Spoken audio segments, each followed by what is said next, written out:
guys, welcome back to my channel. Hari ni Bina makan ice cream from Jajan Viral. Bina makan Frosty Fruit Bite. It's okay to buy. So, jom kita makan. Jom kita tengok dalam dia macam mana. Ni ice cream terbaru daripada Jajan Viral. Harga dia dalam RM19.90. Dalam dia macam ni. Ada strawberry, ada anggur. Ada apa ni? Ni apa? Ni Cik B tak pasti apa. Ada orange, so jom kita makan. Bismillahirrahmanirrahim.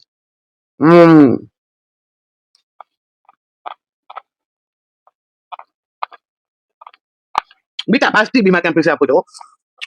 Sebab bentuk dia tak ada. Tapi sedap. Dan aiskrim dia semua not too sweet. Korang boleh try. Dan creamy dia memang memang meletup creamy dia. So sekarang Cik B nak rasa yang anggur.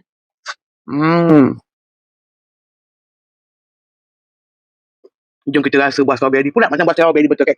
Dia punya kulit ni macam daripada susu tau. Macam yang korang makan Magnum semua tu. Tekstur dia macam tu. Dalam dia susu. Sekejap Cik gigit separuh nampak tau. Nampak tak? Sekejap ke.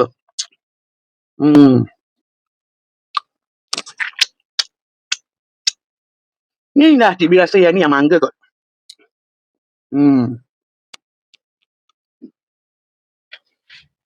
Buka angin orange.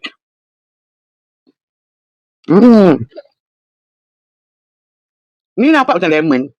Entah. Jom kita rasa. Ni andas. Dia tempat cair nampak.